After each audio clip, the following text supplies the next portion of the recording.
Good day. So decided to come outside to make this video today and maybe keep myself a little more calm so I don't get ranting about this stuff. And I guess it definitely bothers me because I obviously am emotionally connected to this, but yesterday there was a street preacher down on Baker Street, and I've listened to him preach before, and he's just speaking truth, right? And he's like the classic street preacher. Like a lot of people see them as crazy, you know. But I went and talked to him. We were just chatting, and he's so intelligent, like really, just really humble and amazing. A true spiritual Christian, right? Hi, Luna. Thanks. I'm speaking. And I set up to play some music on Baker Street with a little speaker and my keyboard and just to sing some conscious songs. Like, I'm feeling the same way as that street preacher. Is that I feel like I got to say something.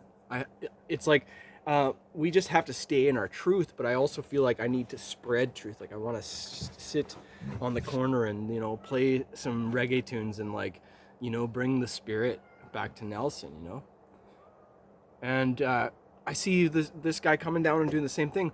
The bylaw officer comes and tells me with my little tiny speaker, it's literally this big, it's just enough so my keyboard could play out, right? He comes and tells me no speakers on Baker Street, right?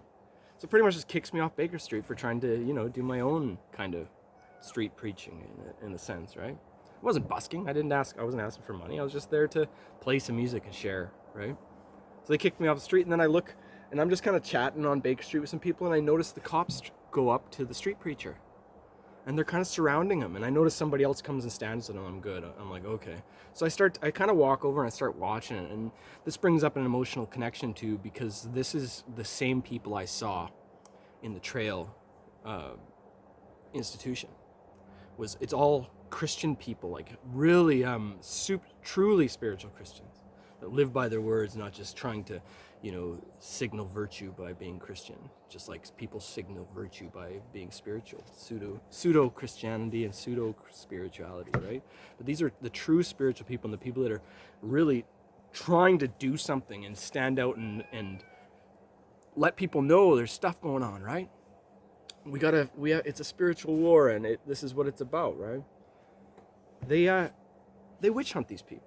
And people go, well, what do you mean by witch hunt? Well, I've talked about it in other episodes, but in the past, there's been all sorts of different, anytime that it was the church that did the witch hunting and inquisitions and anything after the heretics, right? Anybody that's against the power. But that's a power structure. That's like religion is. That's why I'm into religion, but I'm not religious. I'm spiritual, right? And it's spirit before religion, right? And so I just think about the fact that now the government, and this is what communism, like a kind of communist or overbearing kind of governments, when they know that there's people, dissonance and religious people and people that are waking people up, they are targeted, So when I saw the cops surrounding this guy and pretty much checking if they were trying to witch hunt him. They pretty much told him to, he packed up for the day and he left because they told him he was speaking too loud. Well, I'm pretty sure there's something that we should look into there, because I think there's no law, I know Nelson is a corporation, and there's some snooty ass people that want to make it the way they want it. Like the people that own that town. However, there's sovereign individuals, sovereign people that live in that town that are not going to let you turn it into your cookie cutter ridiculousness. We're going to keep on setting up on Baker Street. We're going to keep on preaching the world. I told that guy, I went up to him after, and we had a nice, probably a half-hour conversation after. It was a really good conversation with the other guy that was standing there too, and he was a church-going guy also, and we found out how much and he kind of was more religious rather than spiritual. He was spiritual too. I'm not saying, I don't know how much of his spirit, but I could tell he was more religious over spiritual, because he started to get upset about the street preacher and I were talking about things that kind of made him upset, and it was against the church itself rather than Christianity. But anyways, back to what I was saying is that when I see this happen, I was walking over and I was videotaping and I was just gonna make sure. And then the cops went off just as I was walking up, and I told him next time that you're going out street preaching. I gave him my card. You tell me and I'll come out. We'll come together, and if this happens again, we will catch the cops in the act. Okay. So this is how we're gonna deal with this. The fact that he packed up because he's a passive person.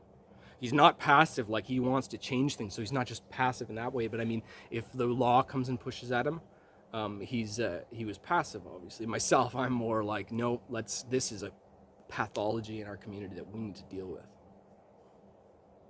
When you're kicking people off Baker Street for providing people plant medicines, the same week that they decriminalized enough fentanyl to kill the whole Kootenays, when they're obviously selling meth and fentanyl all over Nelson, small ass town, which we know who's who, and that's just going when nobody's I haven't heard anybody getting busted about that shit, but the street preachers getting kicked off Baker Street.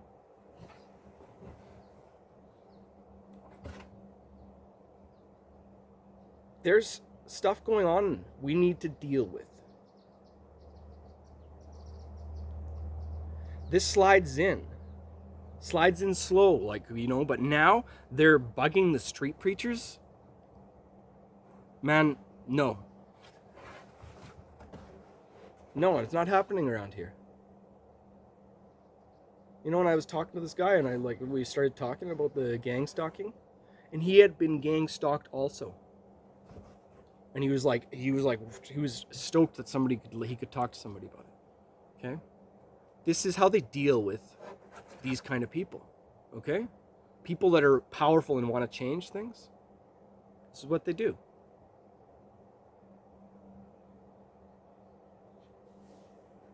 I put up my first video about stalking, and if you go and look at it, there's a right away in the first 10 views, I had a comment, and another guy has gone through the same exact thing. This is going on. We have to realize it's a silent genocide of the spirit of these people, because they're taking them and they're putting them in a very peaceful people. So this is how they stalked me into there. Somebody was saying I was threatening people with knives. This never happened. This is how I was, one of the complaints that I don't know who it came from, said, They have to think you're dangerous, and that's how they take away your rights. And then they jab you in the arm with something that kills your spirit.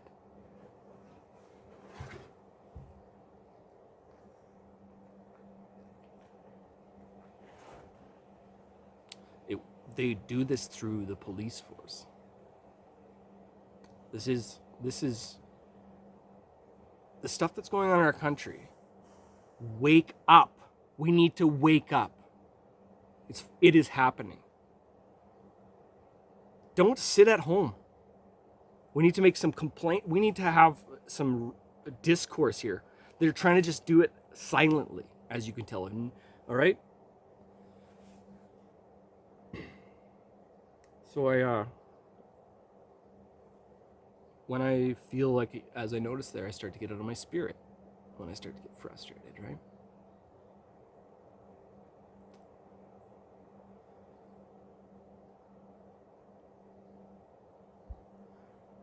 I make these videos because something inside my spirit says you have to do this. It becomes like it's nagging on me to do it. Every time that I put up these videos, whatever people think about them, it's me appeasing my spirit. And people will be like, well, could it be the evil spirit? Does it seem that way?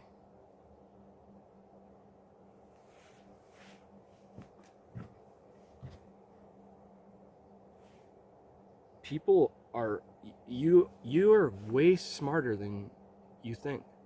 You're way wiser than you think. That awakening that I had in 2020, the end of 2020, that became a knowing of what God is. Just like that street preacher, he had a knowing of God. When you have a knowing, you're fearless.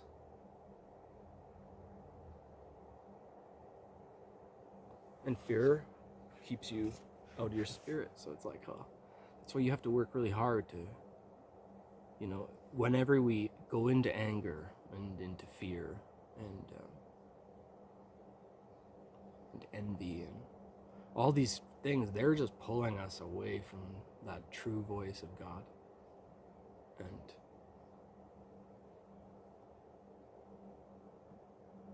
praise God for everything that he has given me and everything that he's done for all of you.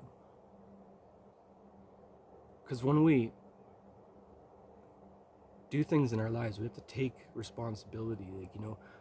If God, the evil things that have happened to us, God let it happen because he was trying to awaken us.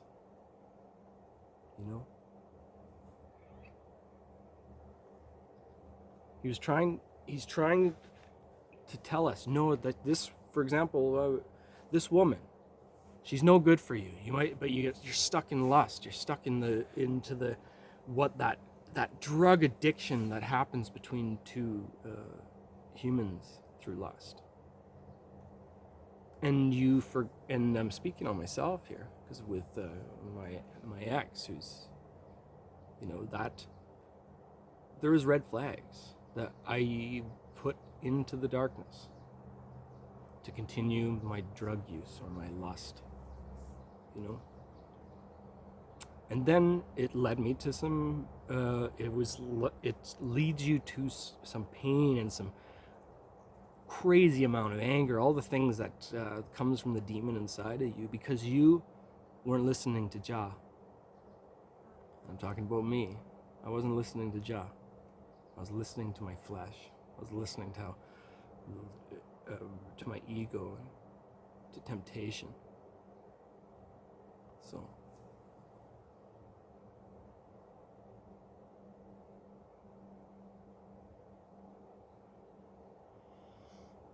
Nelson, BC is like the belly of the beast. A yin and yang just gets bigger with and it's not the amount of people in a space that makes the evil. The evil will grow with the good. You never see a yin and yang where there's a tiny little sliver of black and then a whole bunch of white. Okay, so all of that beauty and wonder and awe and amazement and talent and intelligent people, all that stuff that you see in Nelson, remember there is the opposite of that there too. And so if you think there is none of this stuff going on, the darkness, that's a utopian. It's not even utopian because you're probably not in with God, To be honest, if you are living that way, then you're probably living in fear, you're probably living in jealousy, you're probably living in envy, you're probably living in all those things because you're not living with God. So it's like, when you start to live with God and see the light, you see the darkness. And that's what awakening is, and that's what, being conscious of things. Your scope of consciousness grows, So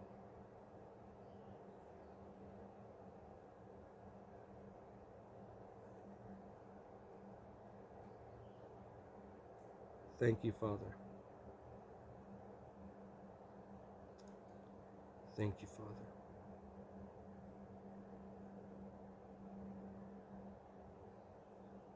Thank you, Father.